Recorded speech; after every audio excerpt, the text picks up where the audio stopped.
सभी भक्तजनों को राधे राधे। जय श्री कृष्ण।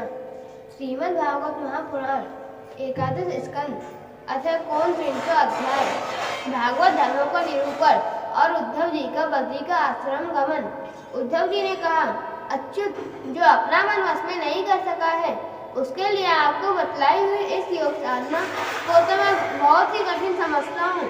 अच्छा, अब कोई ऐसा सरल और सुगम साधन बतलाइए जिससे मनुष्य अनायास ही परम पद प्राप्त कर सके।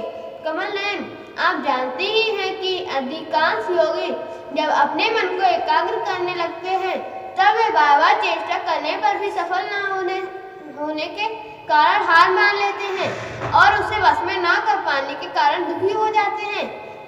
पद्मलोचन, आप विश्वेश्वर हैं। आपके द्वारा सारे संसार का नियमन होता है। इसी से सार विचार में चतुर मनुष्य अपने आनंद वर्षी चरण कमलों की शरण लेते हैं और अनायास ही सिद्धि प्राप्त कर लेते हैं। आपकी माया उनका कुछ बिगाड़ नहीं सकती, क्योंकि उन्हें योग साधना और कर्म अनुष्ठान का अभिमान नहीं होता। परंतु जो आपके चरणों का आश्रय नहीं लेते वे योगी और कर्म अपने साधनों के घमंड से फूल जाते हैं। अवश्य ही आपकी माया ने उनकी मति हर ली है। प्रभु, आप सबके हितौषी सुहृद हैं। आप अपने अन्य शरणागत बलि आदि सेवकों के अधीन हो जाएं। यह आपके लिए कोई आश्चर्य की बात नहीं है, क्योंकि आपने राम अवतार ग्रहण करके प्रेमवश वानरों से भी मित्रता का निर्वाह किया। यद्यपि ब्रह्मा और लोकेश्वर गण भी अपने दिव्य किरीटों के आपके चरण कमल रखने की चौकी पर रगड़ते रहते हैं। प्रभु, आप सबके प्रियतम स्वामी और आत्मा हैं। आप अपने अनन्य शरणागतों को सब कुछ दे देते हैं। अपने बलि, प्रहलाद आदि अपने भक्तों को जो कुछ दिया है उसे जानकर ऐसा कौन पुरुष होगा जो आपको छोड़ देगा। यह बात किसी प्रकार बुद्धि में ही नहीं आती कि भला कोई विचारवान विस्मृति के गर्त में डालने वाले तुच्छ विषयों में ही फंसा रखने वालों लोगों को क्या चाहेगा। हम लोग आपके चरण कमलों के रथ के उपासक हैं। हमारे लिए दुर्लभ ही क्या है।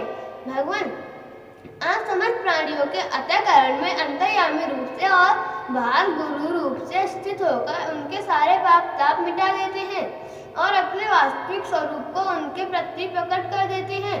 बड़े बड़े ब्रह्मज्ञानी ब्रह्मा जी के समान लंबी आयु पाकर भी आपके उपकारों को बदला नहीं चुका सकते। इसी से वे आपके उपकारों का स्मरण करके क्षण क्षण अधिक आनंद का अनुभव करते रहते हैं। श्री सुखदेव जी कहते हैं, परीक्षित, भगवान श्री कृष्ण ब्रह्मा आदि ईश्वरों के भी ईश्वर हैं। वे सत्य रज आदि गुणों के द्वारा ब्रह्मा, विष्णु और रुद्र का रूप धारण करके जगत की उत्पत्ति, स्थिति आदि के खेल खेला करते हैं। जब उद्धव जी ने अनुराग भरे चित्त से उनसे यह प्रश्न किया तब उन्होंने मंद मंद मुस्कुरा कर बड़े प्रेम से कहना आरंभ किया। श्री भगवान ने कहा, प्रिय उद्धव, अब मैं तुम्हें अपने उन मंगल में भागवत धर्म का उपदेश करता हूँ जिनका श्रद्धा पूर्वक आचरण करके मनुष्य संसार रूप दुर्जन मृत्यु को अनायास ही जीत लेता है। उद्धव जी, मेरे भक्तों को चाहिए कि अपने सारे कर्म मेरे लिए ही करें और धीरे धीरे उनको करते समय मेरे स्मरण का अभ्यास बढ़ाएं। कुछ ही दिनों में उसके मन और चित्त मुझ में समर्पित हो जाएंगे। उसके मन और आत्मा मेरे ही धर्मों से रम जाएंगे। मेरे भक्त साधुजन जिन पवित्र स्थानों में निवास करते हैं उन्हीं में रहें और देवता, असुर अथवा मनुष्य में जो मेरे अनन्य भक्त हों उनके आचरणों का अनुसरण करें। पर्व के अवसरों पर सबके साथ मिलकर अथवा अकेला ही नृत्य, गान, वाद्य आदि महाराजोचित ठाठ बाट से मेरी यात्रा आदि के महोत्सव करें।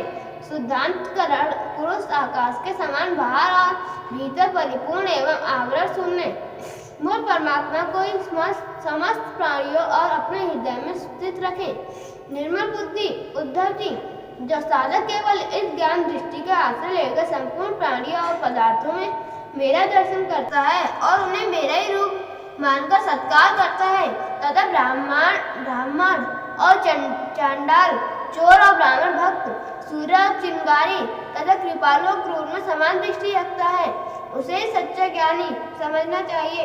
जब निरंतर सभी नर नारियों में मेरी भावना की जाती है, तब थोड़े ही दिनों के साधकों के चित्त से स्पर्धा, होड़, ईर्ष्या, तिरस्कार और अहंकार आदि दोष दूर हो जाते हैं। अपने ही लोग यदि हंसी करें तो करने दें, उनकी परवाह ना करें, मैं अच्छा हूँ वह बुरा है, ऐसा दे दृष्टि को और लोक लज्जा को छोड़ दे और कुत्ते, चांडाल, गौ एवं गधे के भी पृथ्वी पर गिरकर साष्टांग दंडवत प्रणाम करे। जब तक समस्त प्राणियों में मेरी भावना भगवत भावना ना होने लगे, तब तक इस प्रकार से मन और वाणी और शरीर के सभी संकल्पों और कर्मों द्वारा मेरी उपासना करता रहे। उद्धव जी, जब इस प्रकार सर्वत्र आत्म बुद्धि ब्रह्म बुद्धि अभ्यास किया जाता है, तब थोड़े ही दिनों में उसे ज्ञान होकर सब कुछ ब्रह्म स्वरूप दिखने लगता है। ऐसी दृष्टि हो जाने पर सारे संदेह अपने आप निर्मित हो जाते हैं और वह सब कहीं मेरा साक्षात्कार करके संसार दृष्टि में उपराम हो जाता है। मेरी प्राप्ति के जितने साधन हैं, उनमें मैं तो सबसे श्रेष्ठ साधन यही समझता हूँ कि समस्त प्राणियों और पदार्थों में मन, वाणी और शरीर की समस्त वृत्तियों से मेरी भावना की जाए। उद्धव जी, यही मेरा अपना भागवत धर्म है। इसको एक बार आरंभ कर देने के बाद फिर किसी प्रकार की विघ्न बाधा से इसमें रत्ती भर भी अंतर नहीं पड़ता, क्योंकि वह धर्म निष्काम है और स्वयं मैंने इसे निरूढ़ होने के कारण सर्वोत्तम निश्चय किया है। भागवत धर्म में किसी प्रकार की त्रुटि पड़नी तो दूर रही, यदि धर्म का साधक बहस शोक आदि के अवसर पर होने वाली भावना और रोने पीटने भागने जैसा निरर्थक कर्म भी निष्काम भाव से मुझे समर्पित कर दे, तो भी वे मेरी प्रसन्नता के कारण धर्म बन जाते हैं। विवेकियों के विवेक और चतुरों की चतुराई की पराकाष्ठा इसी में है कि वे इस विनाशी और असत्य शरीर के द्वारा मुझ अविनाशी एवं सत्य तत्व को प्राप्त कर लें। उद्धव जी, यह संपूर्ण ब्रह्म विद्या का रहस्य मैंने संक्षेप और विस्तार से तुम्हें सुना दिया। इस रहस्य को समझना मनुष्य की तो कौन कहे, देवताओं के लिए भी अत्यंत कठिन है। मैंने जिस सुस्पष्ट और युक्त ज्ञान का वर्णन बार बार किया, उसके मर्म को जो समझ लेता है, उसके हृदय की संसद ग्रंथियां छिन्न भिन्न हो जाती हैं और वह मुक्त हो जाता है। मैंने तुम्हारे प्रश्न का भलीभांति खुलासा कर दिया। जो पुरुष हमारे प्रश्नोत्तर का विचार पूर्वक धारण करेगा, वह वेदों के भी परम रहस्य सनातन परम ब्रह्म को प्राप्त कर लेगा। जो पुरुष मेरे भक्तों को इसे भलीभांति स्पष्ट करके समझाएगा, उसे ज्ञानदाता को मैं प्रसन्न मन से अपना स्वरूप तक दे डालूंगा, उसे आत्मज्ञान करा दूंगा। उद्धव जी, यह तुम्हारा और मेरा संवाद स्वयं तो परम पवित्र है, दूसरों को भी पवित्र करने वाला है।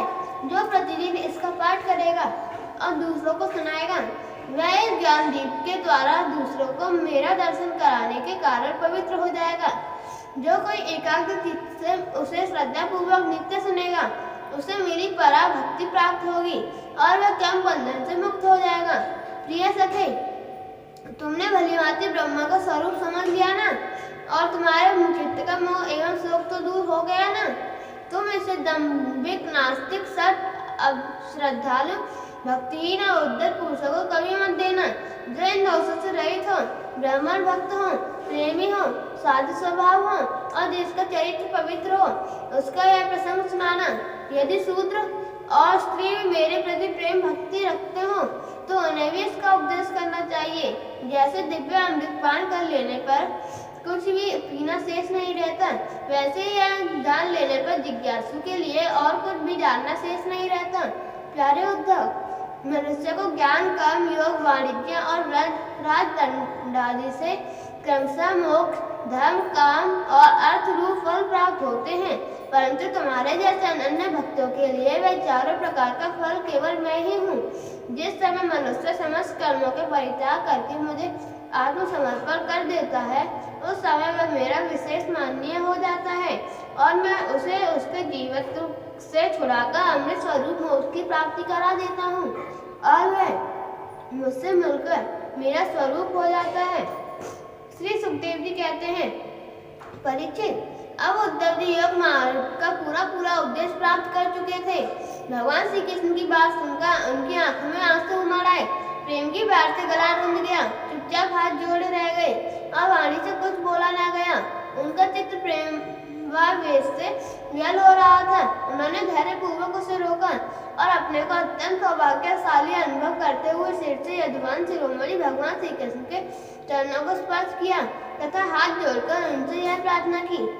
उद्धव जी ने कहा, प्रभु, आप माया और ब्रह्मा आदि के मूल कारण हैं। मैं मोह के महान अंधकार में भटक रहा था। आपका सत्संग से वह सदा के लिए भाग गया। भरा जो अग्नि के पास पहुंच गया, उसके समान क्या सी अंधकार और उसके कारण होने वाले भय ठहर सकते हैं। भगवान, आपकी मोहिनी माया ने मेरा ज्ञान दीपक छीन लिया था, परंतु आपने कृपा करके वह फिर अपने सेवक को लौटा दिया। आपने मेरे ऊपर महान अनुग्रह की वर्षा की है। ऐसा कौन होगा जो आपके इस कृपा प्रसाद का अनुभव करते हुए आपके चरण कमलों की शरण छोड़ दे और किसी दूसरे का सहारा ले। आपने अपनी माया से सृष्टि वृद्धि के लिए दर्शा, कृष्ण, अंधक और सातवंश की यादवों के साथ मुझे सुदृढ़ स्नेह पास से बांध दिया था। आज आपने आत्मबोध की तीखी तलवार से उस बंधन को अनायास ही काट डाला। महायोगेश्वर, मेरा आपको नमस्कार है। अब आप कृपा करके मुझे शरणागतों को ऐसी आज्ञा दीजिए जिससे आपके चरण कमलों में मेरी अनन्य भक्ति बनी रहे। भगवान श्री कृष्ण ने कहा, उद्धव जी, अब तो मेरी आज्ञा से बद्री वन में चले जाओ। वह मेरा ही आश्रम है। वहाँ मेरे चरण कमलों के धोवन गंगा जल का स्नान पान के द्वारा सेवन करके तुम पवित्र हो जाओगे। अलकनंदा के दर्शन मात्र से तुम्हारे सारे पाप ताप नष्ट हो जाएंगे। प्रिय उद्धव, तुम वहाँ वृक्षों की छाल पहनना, वन के कंदमूल फल खाना और किसी भोग की अपेक्षा न रखकर निष्प्रवृत्ति से अपने आप में मस्त रहना। सर्दी गर्मी सुख दुख जो कुछ आ पड़े उसे सम रहकर सहना। स्वभाव सौम्य रखना, इंद्रियों को वश में रखना, चित्त शांत रहे, बुद्धि समाहित रहे और तुम स्वयं मेरे स्वरूप के अनुभव, ज्ञान और अनुभव में डूबे रहना। मैंने तुम्हें जो कुछ शिक्षा दी है उसका एकांत में विचार पूर्वक अनुभव करते रहना। अपनी वाणी और चित्त मुझ में ही लगाए रहना और मेरे बतलाए हुए भगवत धर्मों में प्रेम से रम जाना। अंत में तुम त्रिगुण और उनसे संबंध रखने वाली गतियों को पार करके उनसे परे मेरे परमार्थ स्वरूप में मिल जाओगे। श्री सुखदेव जी कहते हैं, परीक्षित, भगवान श्री कृष्ण के स्वरूप का ज्ञान संसार के भेद भ्रम को छिन्न भिन्न कर देता है। जब उन्होंने स्वयं उद्धव जी को ऐसा उपदेश किया तो उन्होंने उनकी परिक्रमा की और उनके चरणों पर सिर रख दिया। इसमें संदेह नहीं कि उद्धव जी संयोग वियोग से होने वाला सुख दुख के जोड़े से परे थे, क्योंकि वे भगवान के निर्द्वंद चरणों की शरण ले चुके थे। फिर भी वहां से चलते समय उनका चित्त प्रेमावेश से भर गया। उन्होंने अपने नेत्रों की झरती अश्रुधारा भगवान के चरणों कमलों को भिगो दिया। परीक्षित, भगवान के प्रति प्रेम करके उसका त्याग करना असंभव नहीं है। उन्हीं के वियोग की कल्पना से उद्धव जी कातर हो गए, उनका त्याग करने में समर्थ न हुए, बार बार व्यर्थ होकर मूर्छित होने लगे। कुछ समय के बाद उन्होंने भगवान श्री कृष्ण के चरणों की पादुकाएं अपने सिर पर रख ली और बार बार भगवानों के चरणों में प्रणाम करके वहां से प्रस्थान किया। भगवान के परम प्रेमी भक्त उद्धव जी हृदय में उनकी दिव्य छवि धारण किए बद्री का आश्रम में पहुंचे और वहां उन्होंने तपोवन जीवन व्यतीत करके जगत के एकमात्र हितैषी भगवान श्री कृष्ण के उपदेश अनुसार उसकी स्वरूप भूति परम गति प्राप्त की। भगवान शंकर आदि योगेश्वर भी सच्चिदानंद स्वरूप भगवान श्री कृष्ण के चरणों की सेवा किया करते हैं। उन्होंने स्वयं श्रीमुख से अपने परम प्रेमी भक्त उद्धव के लिए इस ज्ञान अमृत का वितरण किया। यह ज्ञान अमृत आनंद महासागर का सार है। जो श्रद्धा के साथ इसका सेवन करता है वह तो मुक्त ही हो जाता है, उसके संग से सारा जगत मुक्त हो जाता है। परीक्षित, भगवान श्री कृष्ण ने भक्तों को कहा, परीक्षित, जैसे भौरा विभिन्न पुष्पों से उनका सार मधु संग्रह कर लेता है, वैसे स्वयं वेदों को प्रकाशित करने वाले भगवान श्री कृष्ण ने भक्तों के संसार से मुक्त हो करने के लिए यह ज्ञान और विज्ञान का सार निकाला है। उन्होंने जरा रोगादि भय के निवृत्ति के लिए क्षीर समुद्र से अमृत भी निकाला था तथा इन्हें क्रमशः अपने निवृत्त मार्गी और प्रवृत्ति मार्गी भक्तों को पिलाया। वे पुरुषोत्तम भगवान श्री कृष्ण सारे जगत के मूल कारण हैं। मैं उनके चरणों में नमस्कार करता हूँ।